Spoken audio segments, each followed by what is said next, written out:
Yeah, I want to say I did. Steve Knopper here wrote a great book, Appetite for Self-Destruction. We're talking about the recording industry, the music business, everything from the death of disco in '79 all the way up until technology and Napster. Sean Fanning, the young kid who developed Napster, did the Napster technology and what he built, I guess, in college, the ability to file share, albeit deemed not ethical, was that a part of, how does that relate to Steve Jobs and the iPod? Well, what happened was that after Napster sort of let the genie out of the bottle, so to speak, and everybody was file sharing and pirating music all over the place, the record industry had a number of opportunities to either make a deal with Napster or come up with their own kind of file sharing system, which they never really did. Were they hanging on to yesteryear? Did they think it wasn't going to go the technological route? You know, most of the label executives believed that if they just sued this stuff out of existence in the court or got Congress to change the laws, then it would just go away. And of course it never did. None of this ever stopped. Who in the record business was progressive and really sort of made waves to adapt to There this? were a few people. I want names, Steve. I want names. All right. L.B. Galutin, Universal Music. And then who was just holding on to yesteryear, still spending the old boy facto credit card? Yeah, one name was Doug Morris at Universal. There were some guys who just felt, you know, we got to keep selling these CDs. We just have to keep suing the Napsters of the world, and we will go back to the old days. I like that you name names. I love it. Well, we done? No? Okay. I'm getting in trouble for this. No, that's fine. You kidding me? So go ahead. So now we're at this place.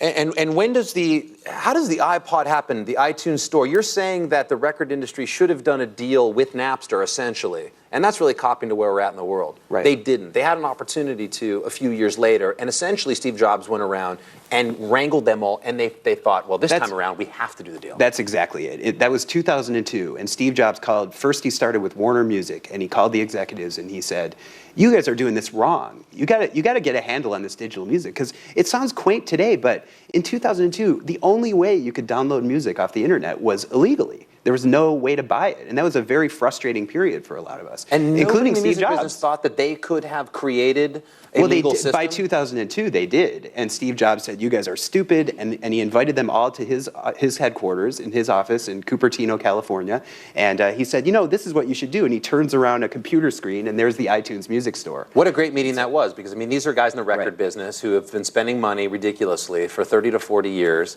and here they are with their, with just the nerd. Right. The guy that's smarter than them. Right. Exactly. And they had to, and it probably killed them, but they had to listen to what he had to say. And they were out of options at this point, and he was throwing them a lifeline, and they went for it, but they made some bad deals. Where are the artists, the young artists, the people trying to get music deals? Because around this time, I know I was trying to get a record deal myself.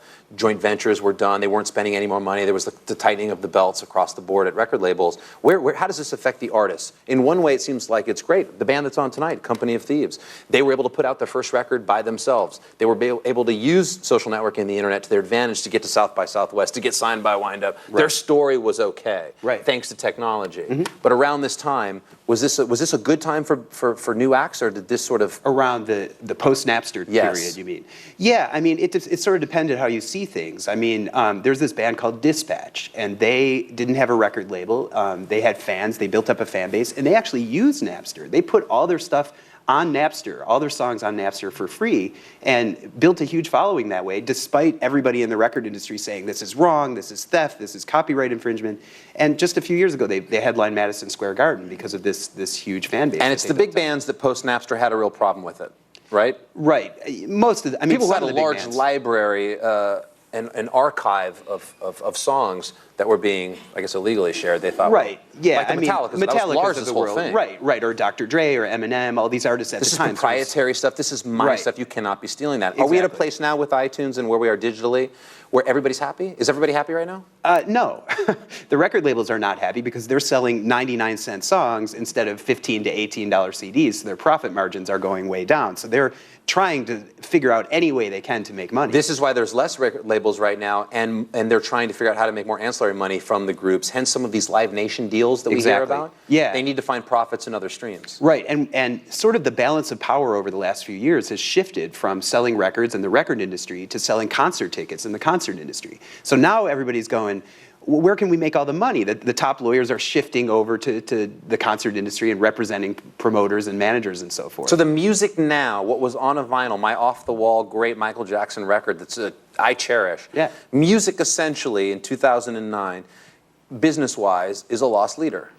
It is for record labels. Yes, I think that's true. I mean, Springsteen, who has never been, I love Bruce Springsteen, but he's never been the friendliest artist to digital music, and especially free digital music. He just started putting out free MP3s from his new album that has yet to be released.